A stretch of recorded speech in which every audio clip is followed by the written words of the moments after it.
सिकंदर बख्श साहब, ये बताइएगा कि एक लम्हे के लिए हम ये मान लेते हैं कि अगर इंतजाम ने केस ही करना होता तो फिर इस्तीफा तो ना देते। सॉरी, फिर से बोलिए। अगर उन्होंने केस ही करना होता तो इस्तीफा तो ना देते। तो भाई इसका मतलब है कि दाल में कुछ काला है। कहते हैं ना, when there is a fire, क्या कहते हैं, when there is a smoke there is a fire।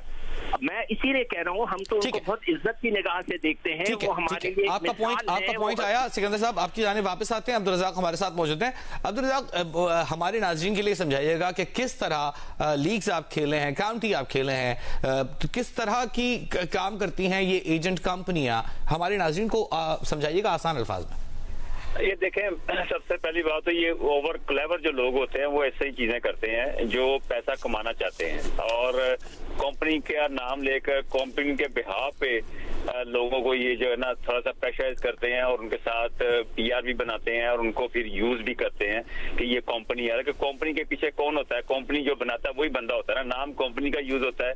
तो हमारे दौर में तो ऐसी कोई चीज ऐसी नहीं थी और ना ही किसी को प्रेशराइज किया जाता था और बिल्कुल सिंपल सी बात होती थी, खेलना या नहीं खेलना, ये पैसे हैं, लेने या नहीं लेने। तो ये इस तरह की चीज थी। अब इसको थोड़ा सा प्रोफेशनलिज्म की तरफ लेके चले गए हैं। जो पाकिस्तान में पढ़ा लिखा होता है, जिसको इंग्लिश आती है, तो वो उसका फायदा उठाता है और ऐसे प्लेयरों को यूज करता है जिनको बिल्कुल अवेयरनेस नहीं होती और अपनी मर्जी के मुताबिक कमीशन रखी जाती है। और मैं तो इस चीज अब्दुल रज़ाक साहब, ये जो हम समझना चाह रहे हैं हमारे नाज़रीन समझाइएगा, यानी कि ये मिसाल देता हूं कि मैं, आप प्लेयर हैं, मैं आपका एजेंट हूं, तो मैं आपके बिहाफ पर निगोशिएशन करूंगा, अच्छी अमाउंट तय करूंगा कि फलां लीग, अब तो बहुत सारी लीग्स हो रही हैं, तो फलां लीग खेलने के इतने पैसे लेंगे, उसमें मेरा इतना कमीशन होगा, कंपनी का इतना कमीशन होगा। क्या ऐसा ही है? ये डेफिनेटली ऐसा ही होता है, पर यहाँ पे थोड़ा सा ना फिर भी कुछ चीजें हिडन होती हैं।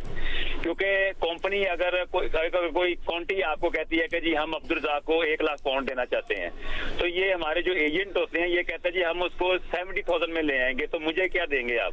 तो इस तरह की चीजें भी काफी ये नजर आती हैं और एजेंट का काम, मेन रोल ये होता है कि वो हमारे पैसे डाउन करके, कट डाउन करके अपनी कमीशन वहां से भी लेता है और प्लेयर से भी लेता है। तो अक्सर ये जो समझते हैं कि एजेंट की ये वर्किंग है, तो इस तरह की वर्किंग ये बहुत ज्यादा करते हैं जब ये डायरेक्ट होते हैं किसी भी काउंटी के साथ या किसी कंपनी के साथ। अच्छा, आप ये कह रहे हैं कि ये बीच में अपना मुनाफा कमाती हैं, प्लेयर्स को डायरेक्ट इन्वॉल्व नहीं किया जाता क्योंकि वो बहुत शायद अंग्रेजी के हवाले से, कम्युनिकेशन के हवाले से उतने स्ट्रांग नहीं होते या पिच करने के हवाले से उतने स्ट्रांग नहीं होते, तो बीच में ये कंपनी अपना रोल प्ले करती है और ठीक ठाक पैसा कमाती है। नहीं, देखें, बात इंग्लिश की नहीं है और बात है कि सच की। अगर आप सही बात करते हैं तो वो भी समझ आती है। अगर वो अगर काउंटी आपको अच्छे पैसे देना चाह रही है तो ये बीच में इंटरफेयर करके उससे साथ मिल जाते हैं, काउंटी के साथ उसके साथ रिलेशन अच्छी हो जाती है। डेफिनेटली अगर देखें, अगर मैंने किसी प्लेयर को हायर करना है, अगर मुझे कोई एजेंट कहता है कि जी मैं कहता हूँ जी मैंने 1 करोड़ में लेना है, तो वो कहता है जी मैं आपको 60 लाख में दे देता हूँ प्लेयर, तो मैं तो उसके गुनगाऊंगा कि यार कि तुम तो मेरा बहुत फायदा उठा रहे हो, मेरा फायदा कर रहे हो, तो मैं तो तुम पर्सनली मेरे फ्रेंड बन गए। अब तो इस तरह की चीजें डेवलप करके जो एजेंट देखे ना हमारे। अच्छा, अब यही अब्दुल रज़ाक यही रोकते हैं। आप प्लेयर हैं, मैं एजेंट हूं या एजेंट कंपनी में मैं हिस्सेदार हूं और मैं चीफ सेलेक्टर भी हूं, तो आप मुझसे बिगाड़ भी नहीं सकते। आपको पता है कि जैसे मैं कहूंगा, जितने में मैं कहूंगा, आपको कॉन्ट्रैक्ट साइन करना पड़ेगा लीग का, वरना फिर आपको मुश्किलात होंगी कौमी टीम में सेलेक्ट होने में। जी डेफिनेटली ऐसे ही है और ये भी एक प्रेशर होता है। और देखें, हर बंदे की रिस्पेक्ट होती है। अगर शायद अफरीदी मुझे कहते हैं रज़ाक ये यहाँ पे जाना, हम ऐड बनाना है, तो मैंने सिर्फ ऐड को नहीं देखना है, मैंने तो अपने दोस्त शायद अफरीदी को देखना है ना कि वो जो कह रहे हैं उसकी बात में मैंने यकीन करना है। मुझे इन्वेस्टिगेशन की जरूरत ही नहीं है कि वो कितने का है कितने का नहीं। तो ये भी एक चीज होती है और डेफिनेटली जब मैं चीफ सिलेक्टर हूँ तो मेरी बात कौन टालेगा? मैं तो जो किसी को कहूंगा ये काला है, काला हो गया, चिट्टा चिट्टा, वो ऐसे ही करने का होगा जी जैसे आप कहते हैं मैं कर लूंगा उसने, क्योंकि मेरे साथ तो नहीं बिगाड़नी है। तो ये चीजें जो है ना बड़ी काफी देर से फैल चुकी हुई। इससे मैं समझता हूँ प्लेयर की अपनी परफॉर्मेंस भी। अगर आप चीफ सेलेक्टर होते और आप पर इस तरह का इल्जाम लगता, तो जिस तरह सिकंदर बख्श ने कहा, आप जाते केस करते, जिस शख्स ने इल्जाम लगाया है, आप साबित करते कि आप उस कंपनी के बोर्ड का हिस्सा, ये शराकतदार नहीं है या उस एजेंट कंपनी का हिस्सा नहीं है, ये आप इस्तीफा दे देते। डेफिनेटली अगर मेरे पे इल्जाम लगता तो मैं बड़ा खुश होता कि चलो किसी ना किसी तो कोई बात ऐसी निकली। मैं तो बड़ा आराम से सोता भी और मैं अपना काम करता जो मुझे करना चाहिए था, प्लेयरों की सिलेक्शन और प्लेयरों की नजर रखनी चाहिए थी क्रिकेट पॉइंट ऑफ व्यू से। क्योंकि जब मैंने कुछ किया ही नहीं तो मुझे ना कोई रिजाइन देने की जरूरत है, ना ही मुझे किसी की सबको तरतीब करने की जरूरत है, ना ही मुझे ये कहने की जरूरत है कि आप जाके केस करें। हाँ, वक्ती तौर पे होता है कि नाजायज आप बातें करते हैं तो वो जाने, क्योंकि अगर मैंने कुछ किया ही नहीं, सच्ची बात हमेशा कड़वी होती है। तो ये तो इस्लाम का एक कानून है कि सच्ची बात हमेशा कड़वी होती है। अगर मैंने कुछ किया ही नहीं तो ना मैं रिजाइन देता और इस चीज को बड़े अच्छे तरीके से, बड़े प्यार मोहब्बत से और चाय पी के हल करता। अच्छा, लेकिन अगर अब्दुल रज़ाक आप चीफ सेलेक्टर होते, टीम वर्ल्ड कप खेल रही होती, बहुत बुरी परफॉर्मेंस होती, जो रिजर्व में प्लेयर बैठे होते उनको जानबूझकर बिठाया गया होता, जो प्लेइंग 11 या 15 है उनके ऊपर बड़ी तनकीद हो रही होती, तो उस दबाव का भी हिस्सा होता फिर इस इस्तीफे में? देखिए, मैंने 3 साल या 2 साल मैंने काम किया है बोर्ड के अंडर एज सिलेक्टर, और मैं एज सिलेक्टर सिर्फ नाम के सिलेक्टर थे, क्योंकि जो भी कुछ होता था वो ऊपर से ही होता था।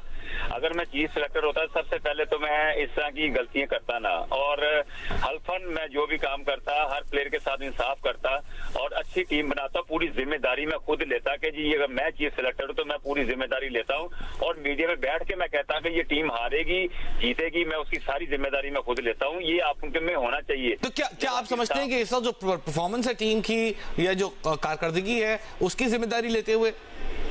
जी डेफिनेटली, बिल्कुल। पीसीबी ने एलामिया जारी कर दिया है, पीसीबी का मौक़िफ़ सामने आ गया है। अब्दुल रज़ाक आपकी जानिब वापस आएंगे, सोहेल इमरान की जानिब चलते हैं। सोहेल बताइएगा क्या कहता है पीसीबी? सर जी, पीसीबी ने अभी कुछ देर पहले अपना एक एलामिया जारी किया जिसपे उन्होंने एक 5 रुकनी फैक्ट फाइंडिंग कमेटी तश्कील दी है जो कि इन्वेस्टिगेट करेगी जो कि इल्जामात आए थे जो कन्फ्लिक्ट ऑफ इंटरेस्ट के, जो कि मीडिया में आ रहे थे कि जी इन्फ्लुएंस हुआ गया है टीम के सिलेक्शन के प्रोसेस के ऊपर।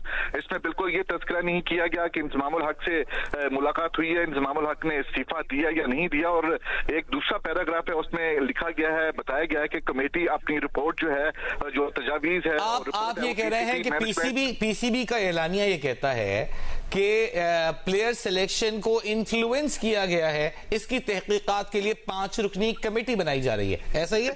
जी बना दी गई है, क्योंकि ये रिपोर्ट हुआ है मीडिया में कि पाकिस्तान, जो मैं पढ़ के आपको सुना देता हूं कि Pakistan cricket board has set up a 5-member fact finding committee to investigate allegation in respect of conflict of interest reported in the media pertaining to the team selection process. ये जो इल्जामात आए थे उसके हवाले से इन्वेस्टिगेट किया जाएगा।